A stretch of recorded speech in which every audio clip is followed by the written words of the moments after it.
TV 방송 프로 가운데 그것이 알고 싶다라는 프로를 다 아시지요? 한참 전에 제가 그 프로를 본 내용이 기억이 나서 말씀을 드립니다. 그날 그것이 알고 싶다의 방송의 주제가 이런 것이었습니다. 벼락부자 그 이후, 그리고 부자라서 행복하십니까? 라는 제목으로 방송이 돼서요. 벼락부자 그 이후, 부자라서 행복하십니까? 그 방송의 내용이 어느 날 갑자기 벼락부자가 된 사람들이 전국에 많이 있는데 그 사람들이 벼락부자가 된 후에 과연 행복한가에 대해서 집중 조명을 하는 내용이었어요. 결론을 말씀드리면 행복하지 못하다는 결론이었어요.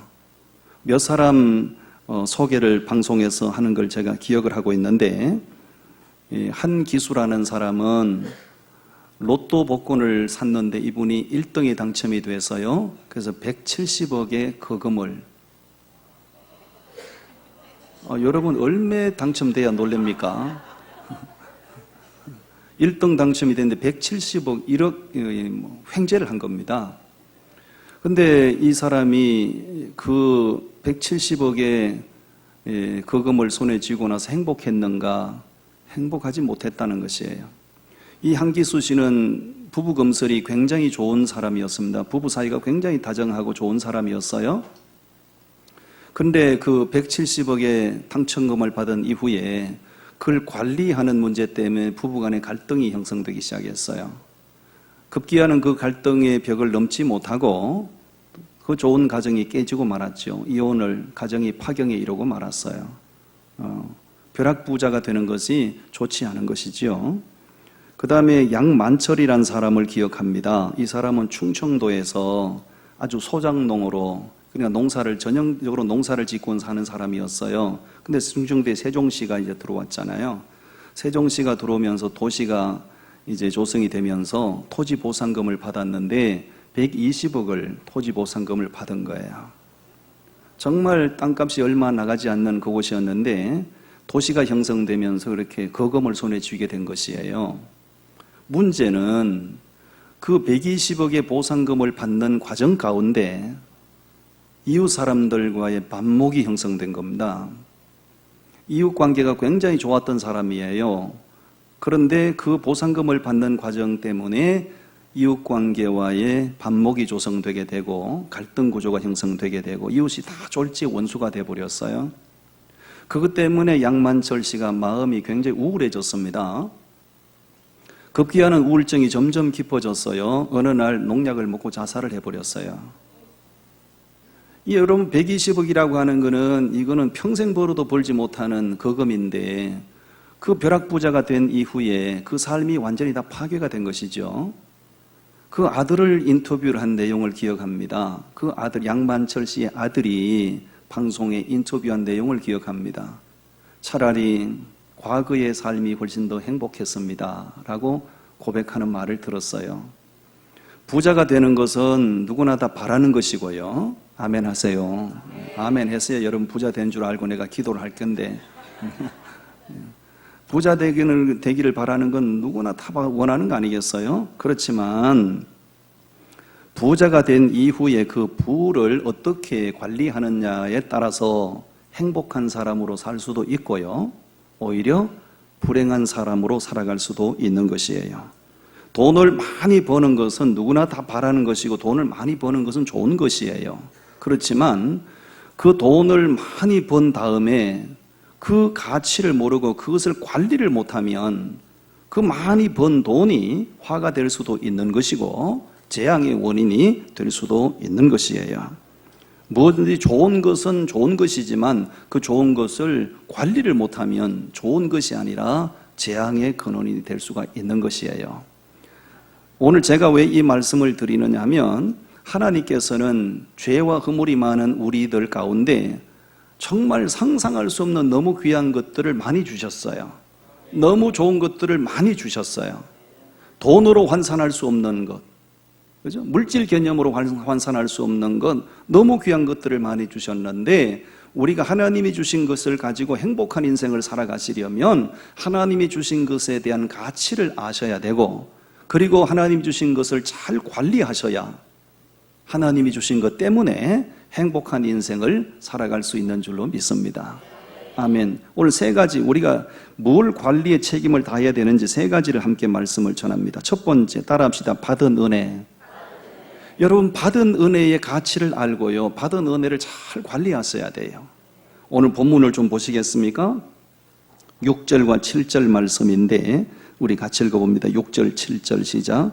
그리스도의 은혜로 너희를 부르신 이를 이같이 속히 있더나 다른 복음을 따르는 것을 내가 이상하게 여기노라. 다른 복음은 없나니 다만 어떤 사람들이 너희를 교란하여 그리스도의 복음을 변하게 하려 함이라. 아멘. 이 말씀은 사도 바울이 갈라디아 교회 성도들을 호되게 책망하는 말씀이에요. 축원을 해야 되는 사도 바울이 왜 그들을 축원하지 못하고 이렇게 호되게 질책을 하고 책망을 하고 있을까요? 갈라디아 교회 성도들에게 문제가 있어요. 무슨 문제예요? 사도 바울이 그 갈라디아에 가서 생명의 복음을 전했습니다. 십자가의 복음을 선포했어요. 그런데 바울이 그곳을 떠난 이후에 그들이 그 복음을 버리고 몰래 들어온 이단이 전하는 거짓 복음을 받아들였다는 얘기예요. 사도 바울이 그 사실을 알고 나서 격분을 하는 겁니다. 아니, 내가 죽기를 작정하고 온갖 핍박과 온갖 고난을 무릅쓰고 내가 너희들 가운데 하나님의 보내심을 따라 너희들 가운데 가서 십자가의 복음을 전하고 생명의 복음을 전했는데 왜 그 복음의 가치를 알지 못하고 왜 그 귀한 복음을 지켜내지 못하고 그 복음을 버리고 이단이 전하는 거짓 복음을 따라가는가? 바울의 입장에서 너무 화가 나는 거지요. 그래서 책망을 하는 것입니다. 갈라디아라고 하는 곳은 원래 복음의 불모지였습니다. 근데 하나님이 바울을 그곳에 보내서 복음을 전하게 하셨잖아요. 그러면 그 복음으로 그들이 구원을 받는 것이고 그 복음을 지켜내야 하나님의 나라를 유업으로 받는 것이잖아요. 그런데 그 복음을 바울이 떠난 이후에 거짓 선지자들이 몰래 들어가서 그들에게 잘못된 복음을 전했어요. 여러분, 거짓 선지자들이 전하는 복음은 그들을 살릴 목적이 아니잖아요. 그들을 망가뜨리기 위한 목적이잖아요. 보세요, 여러분. 7절 말씀을 보세요. 우리 7절 다시 한번 읽어봅니다. 시작. 다른 복음은 없나니 다만 어떤 사람들이 너희를 교란하여 그리스도의 복음을 변하게 하려 함이라. 여러분, 거짓 선지자들이 갈라디아에 가서 전한 복음이 그들을 행복하게 하기 위한 목적이 아니지 않습니까? 그들을 교란시킬 목적이에요. 교란한다는 얘기는 뭡니까? 혼란하게 만든다는 거예요.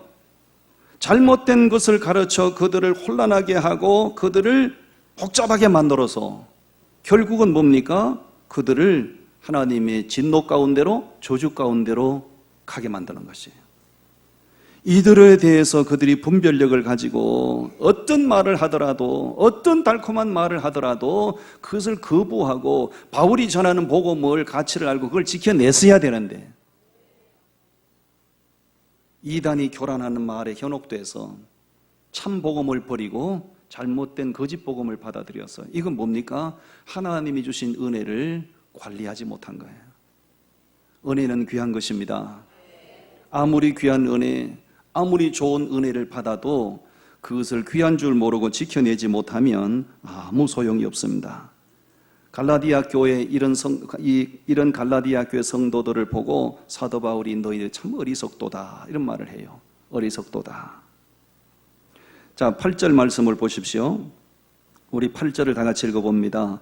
그러나 우리나 혹은 하늘로부터 온 천사라도 우리가 너희에게 전한 복음 외에 다른 복음을 전하면 저주를 받을지어다.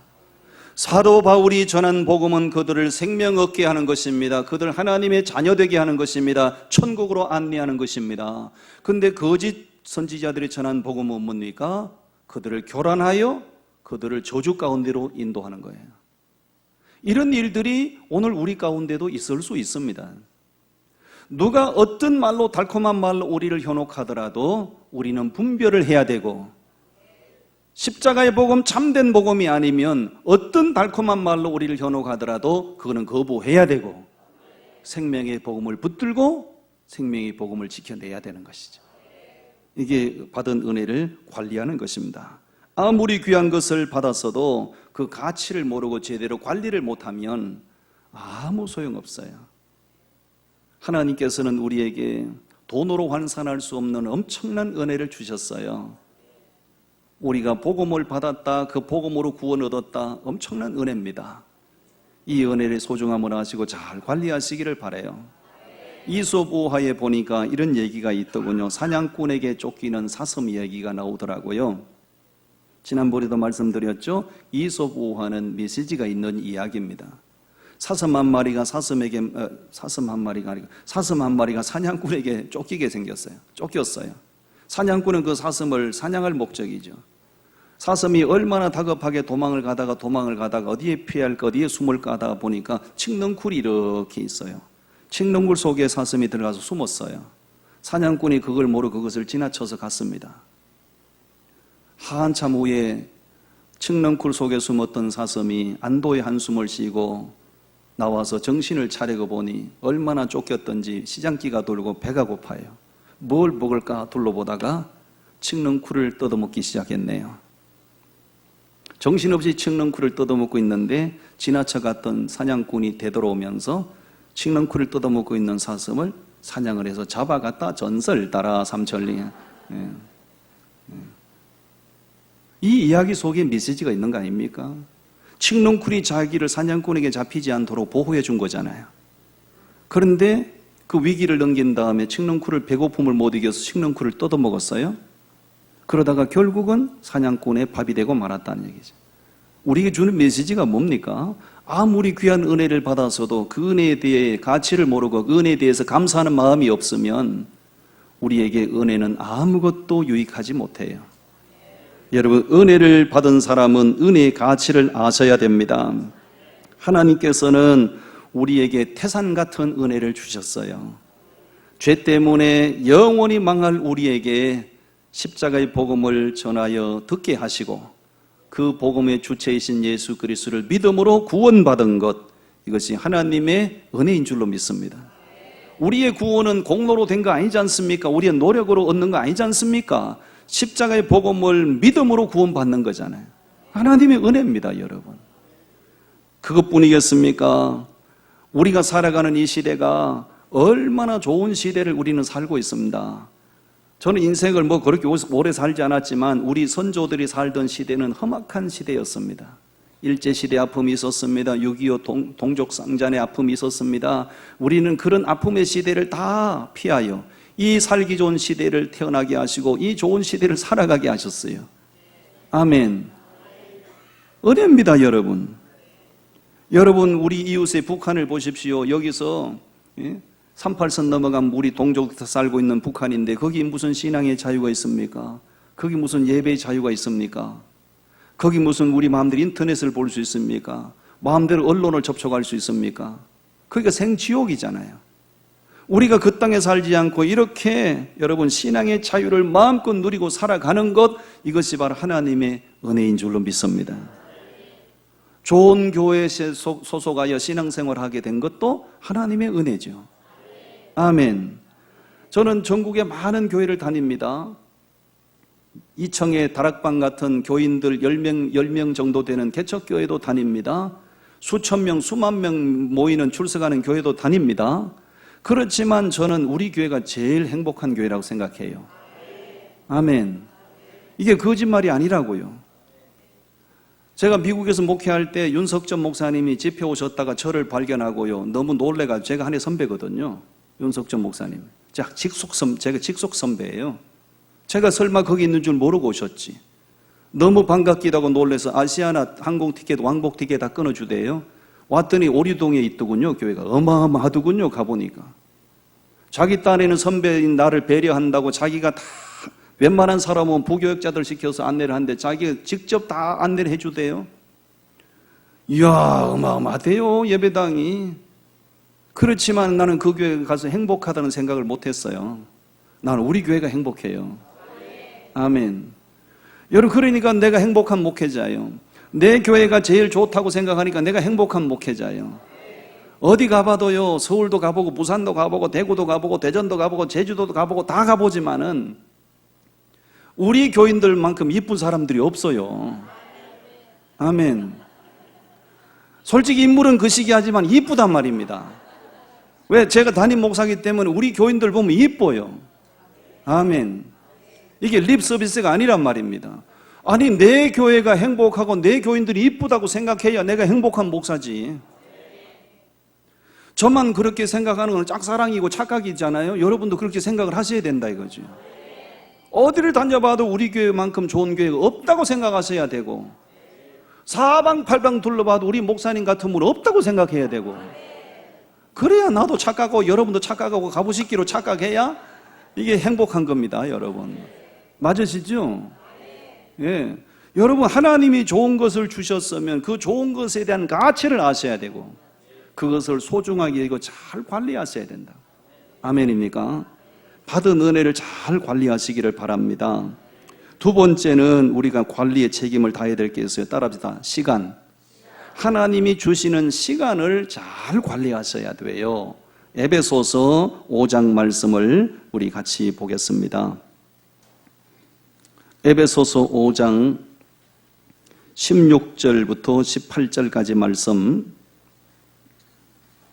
우리 말씀 같이 읽어봅니다. 에베소서 5장 16절에서 18절입니다. 함께 봉독합니다.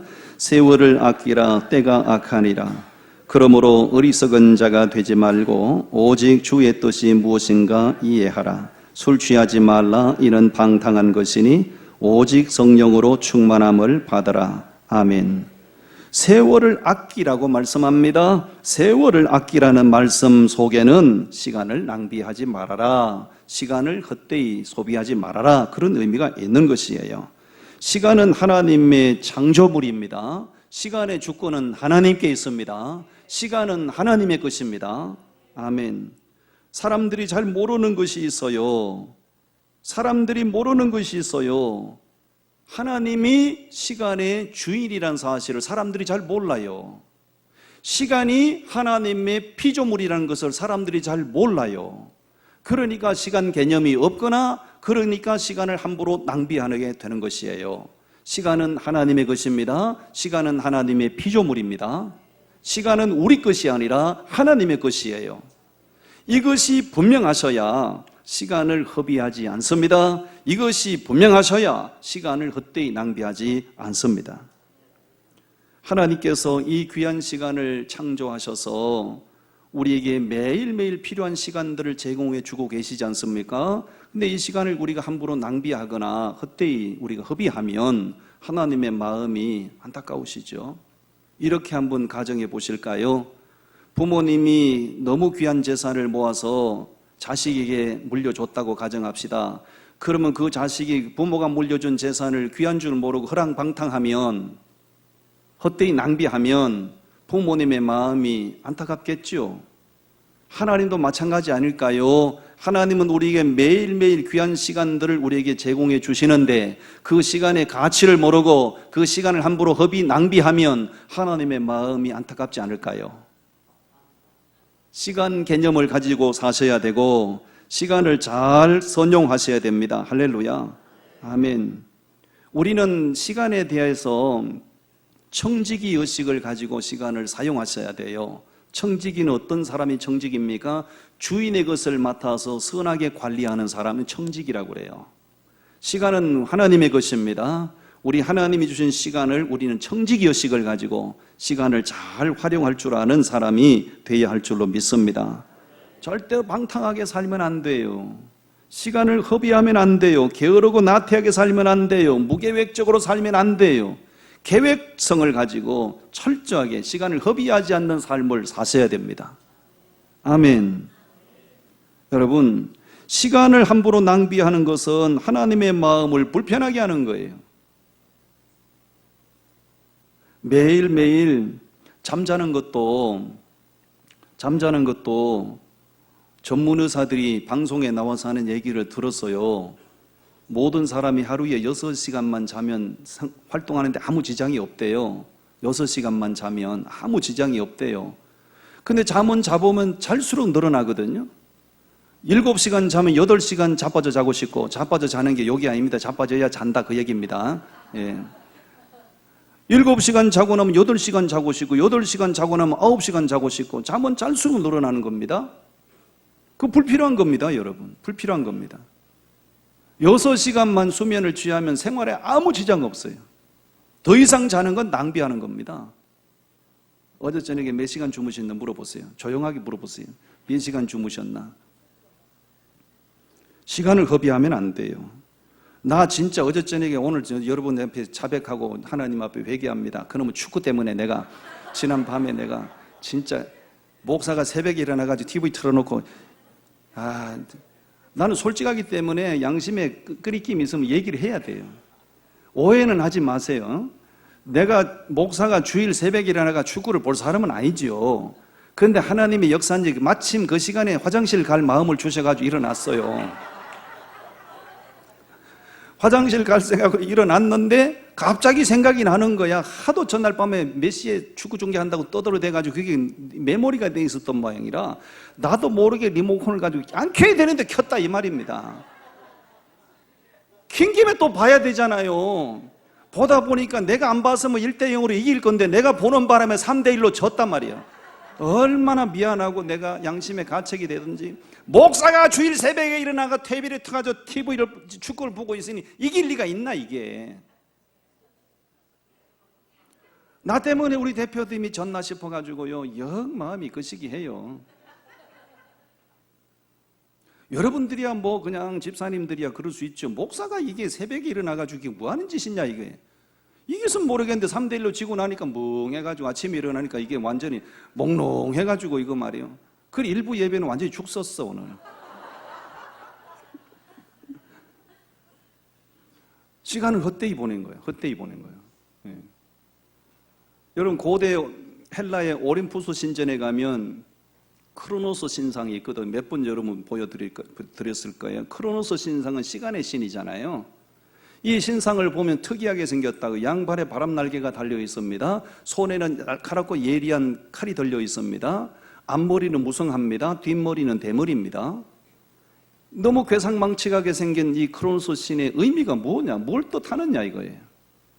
나중에 포세이돈이란 유명한 시인이 이 신상에 대한 기가 막힌 해석을 했어요. 양반에 바람 날개가 달려있다는 얘기는 시간은 바람처럼 지나가는 거니까, 시간은 신속하게 지나가는 것이니까 바람 날개가 달린 것이고, 왜 예리하고 날카로운 칼이 들려있는가? 시간은 정확하다. 시간은요 정확하게 오고 정확하게 흘러가는 겁니다. 왜 앞머리가 무성한가? 시간은 지나가기 전에 붙잡아라고 앞머리가 무성한 거고요. 왜 뒷머리가 대머리인가? 시간은 지나가면 붙잡을 수가 없다. 그게 뒷머리라는 거예요. 꿈보다 해몽이라고. 이 해석이 기가 막힌 거잖아요. 맞습니다 여러분. 시간은 정확합니다. 내가 더디게 가고 싶다고 시간이 더디게 가는 거 아닙니다. 시간은 칼처럼 예리한 송곳처럼 정확하게 흘러가는 거예요. 지나간 시간이 아깝다고 되돌릴 수 있습니까? 불가능한 겁니다. 시간은 지나가기 전에 붙잡아야 돼요. 지나가기 전에 붙잡아야 돼요. 지나가고 나면 대머리 민둥머리라 못 붙잡습니다. 시간은 우리가 귀한 줄 알고 시간을 귀하게 사용하셔야 돼요. 아멘. 이렇게 귀한 시간을 오늘도 24시간 주시고 내일도 24시간 주시고 나서 하나님이 그리고 무관심하실까요? 아닙니다 여러분.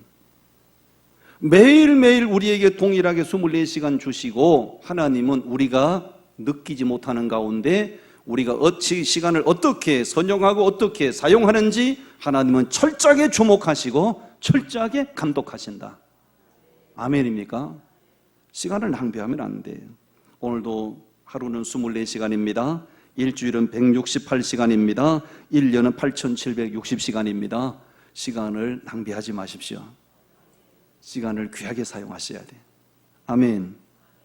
마지막 세 번째, 따라합시다. 주신 물질, 하나님께서 우리에게 제공해 주시는 물질을 허비하지 말고 잘 관리하셔야 됩니다. 물질 관리. 우리 요한복음 6장에서 말씀을 보겠습니다. 요한복음 6장 11절과 12절 말씀을 우리 함께 봉독합니다. 11절, 12절 말씀 시작. 예수께서 떡을 가져 축사하신 후에 앉아있는 자들에게 나눠주시고 물고기도 그렇게 그들의 원대로 주시니라. 그들이 배부른 후에 예수께서 제자들에게 이르시되 남은 조각을 거두고 버리는 것이 없게 하라 하심으로. 아멘. 베세다 광야에서 있었던 사건을 기록하고 있습니다. 베세다 광야에서 줄인 사람들에게 주님은 오병이어로 기적을 일으키시고, 거기 11절 말씀에 보니 거기 모인 사람들에게 다 원하는 대로 나눠주셨어요. 다 배불리 먹게 하셨어요. 원대로 주셨어요. 포만감을 느끼도록 먹게 하셨어요. 그리고 나서 주님이 12절에서 무슨 당부를 하시죠? 남은 조각을 거두고 버리지 않도록 해라. 여러분, 옛날이나 지금이나 사람들이 배가 부르고 나면, 포만감 있게 뭘 먹고 나면 동일하게 나타나는 현상이 있습니다. 남은 것을 무가치하게 여기는 거예요. 남은 것을 함부로 취급하는 거예요. 이 배부르게 먹은 사람들의 모습들이에요. 우리는 배불리 먹은 것만 귀하게 여길지 모르지만 주님께서는 남은 것을 허비하지 않도록 하라. 남은 것 잘 관리해라, 그 얘기잖아요. 물질을 허비하면 안 된다는 메시지를 우리에게 주시는 겁니다. 아멘입니까? 여러분, 물질에 대한 우리의 자세는 분명해야 됩니다. 물질의 주인이 내가 아니라 하나님이란 사실이에요. 내가 비록 수고해서 얻었다 할지라도, 내가 땀을 흘려서 얻었다 할지라도 그 물질의 주권은 하나님께 있습니다. 우리가 11조를 왜 바칩니까? 여러분, 11조를 왜 바칩니까? 교회 형편이 쫓아서 11조 바치는 줄 압니까? No! 예수 그리스도를 영접하고 제사함받고 구원받은 사람이라면 우리가 11조를 다 바치잖아요. 옆 사람 얘기하면 11조 잘 하시죠? 물어보세요. 갑자기 이렇게 침묵 모드로 들어가시나요? 11조 하는 이유가 뭡니까? 모든 재정, 모든 물질의 주권이 하나님 당신입니다는 걸 고백하는 거잖아요. 아멘입니까? 11조 생활을 하지 않는 것은 뭘 말하는 겁니까? 내 것도 내 것고 하나님 것도 내 거다는 거잖아. 하나님을 물질의 주권으로 인정하지 않는 거잖아요. 그거는 구원받은 자격이 없어요. 그런 사람은. 그럼 구원받은 사람이라고 말할 수 없어요. 여러분, 물질의 주권은 하나님이십니다. 분명히 인식하셔야 됩니다. 예수님처럼 귀하게 여기고 버리는 것이 없게 해야 됩니다. 내가 수고해서 얻었다고 해서 자기 것인 것처럼 함부로 그렇게 물질을 허비하는 것은 하나님 보시기에 옳지 않아요. 의미 있게 써야 되고 하나님의 뜻을 따라 써야 되고 그렇습니다. 미국 사람들과 한국 사람들을 보면, 미국 사람들은 식당에 가서 밥을 먹고 나면 뭐 잡채가 먹다 남든지, 미국 사람들은 단식당 많이 좋아하거든요. 잡채가 먹다 남든지 깍두기를 먹다 남으면 반드시 사달라고 그래요. 아예 그래서 미국에 있는 한국 식당에 가면 투고박스가 다 준비가 되어 있어요.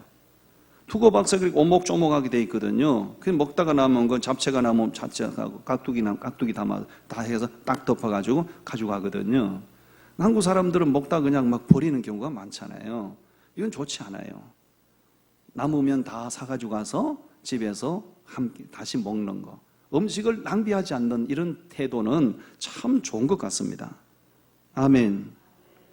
여러분, 우리나라에 제가 그 통계청에서 발표하는 걸 제가 들은 적이 있어요. 1년에 우리나라 사람들이 음식을 먹다가 버리는 음식의 가치를 돈으로 환산하니까 14조 7천억이랍니다. 음식을 먹다가 버리는 것을 1년 동안 그 가치를 환산하니까 14조 7천억이라요. 그것을 처리하는 처리 비용만 1년에 매년 4천억이 들어간대요. 그러니까 음식을 먹다가 음식을 함부로 버리는 거는 그거는 범죄 행위예요. 예배당에서도 교회에서도 음식을 먹을 만큼 덜어주셔야 되고 먹을 만큼 덜어서 가져가셔야 되고, 먹다가 음식을 함부로 버리는 것은 그건 죄의 의식을 가져야 됩니다. 자, 옆 사람 얘기 알아들었지?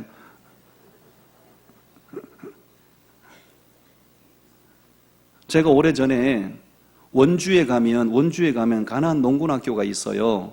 가나안 농군학교에 대학생 선교단체 제가 강사로 간 적이 있어요. 가서 오전 강의를 하고 나서 점심시간에 내가 강사라고 먼저 저를 식당으로 안내를 해줬어요. 식당에 가서 이제 배식을 받아가지고 이렇게 테이블에 앉아 기도하고 밥을 먹으려고 하는데 거기 관리하는 장로님이 계시더라고. 최장로님이라고. 키가 커요. 내가 기도하고 밥을 먹으려고 그러는데 강사님 좀 멈추세요 그러더라고. 나 밥 먹으려다 충격받아가 얼마나 그날 놀랬는지 몰라. 강사님 멈추세요.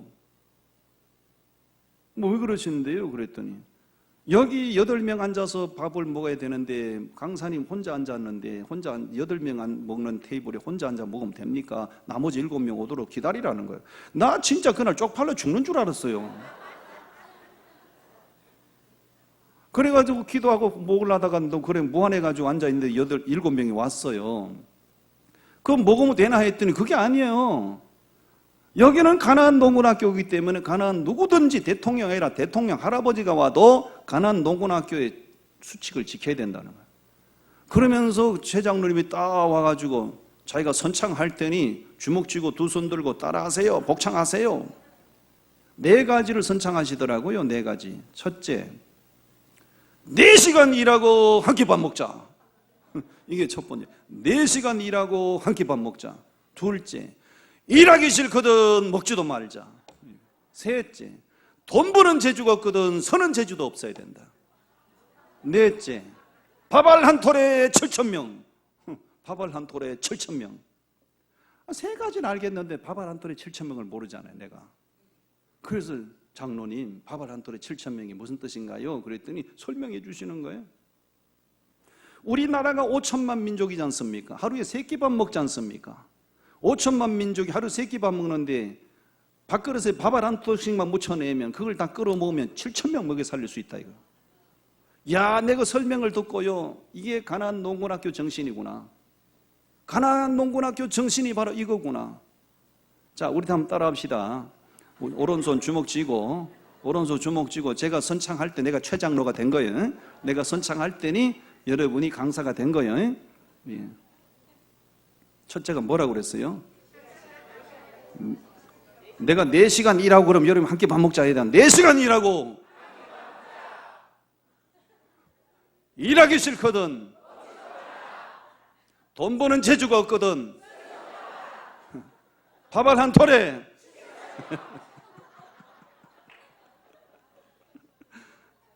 가만 듣고 보니까 다 맞는 말이잖아요. 여러분, 이 가나안 농군학교 정신 때문에 박정희 대통령이 새마을운동을 착수한 거 아닙니까? 새마을운동 박정희 대통령이 가나안 농군학교에 가서 고 김영기 장로님의 이 가나안 농군학교 정신을 보고 착안을 하셔가지고 새마을운동을 일으켰잖아요. 여러분, 옛날에 우리나라가 얼마나 가난했습니까? 세계에서 가장 못 사는 나라. 지금은 우리가 필리핀을 못 사는 나라라고 하지만 옛날에는 필리핀이 그렇게 부러운 나라였어요. 우리가 그만큼 못 살았다 이거예요. 그러니까 박정희 대통령이 새마을운동을 주창하면서 국민개몽운동을 일으킨 거 아닙니까? 여름이나 겨울이나 새벽 6시만 되면 동네 이장님 집에서 스피커가 노래가 울려 퍼졌죠? 그게 뭡니까? 잘 살아보세, 잘 살아보세. 맞지요? 이걸 한번 애창하고 가자 이겁니다. 두 손 들고 할렐루야. 다 같이 잘 살아보세, 잘 살아보세. 우리도 한번 잘 살아보세. 할렐루야. 그때는요 새벽 6시만 되면요 이 스피커에서 울려 나오는 노래 소리를 듣고 애도 어른도 다 일어났습니다. 그래서 전국 방방곡곡마다 잘 살아보자 잘 살아보자 하도 불러대니까 하나님께서 네 그렇게 잘 살고 싶나? 그래서 우리나라를 잘 살게 하셨다고요. 아멘입니까? 잘 살게 된 다음에 우리가 어떻게 잘 살게 됐는지 그 과정을 잊어버리면 안 돼요. 오늘 우리 대한민국이 이렇게 살만한 나라가 된 것 어떻게 오늘이 있는지 잊어버리면 안 된다고요. 함부로 낭비하면 안 돼요. 여러분 교회에서도 말입니다. 절대 밥을 먹다 남기지 마세요. 먹을 만큼 들어서 가시고, 집에서도 마찬가지예요. 일회용 접시, 일회용 일회용 식기 다 우리가 없애야 돼요. 제가 서울에 어디 이마트에 가가지고 급해가지고요, 냉동식품을 하나 샀어요. 모르고 냉동식품을 사가지고요, 계산하려던 거. 비닐봉지를 안 주더라고요. 비닐봉지 주세요. 그랬더니 나를 부르고, 요즘 비닐봉지 안 줍니다. 그러더라고요. 냉동식품인데 비닐봉지 안 주니까 내가 그거 들고 온다나 내가 죽는 줄 알았네. 이게 맞잖아요. 좀 불편하지만 이 비닐봉지를 너무 무분별하게 많이 사용하니까 전 세계가 지금 환경공해로 지구가 몸살을 앓고 있는 거 아니에요.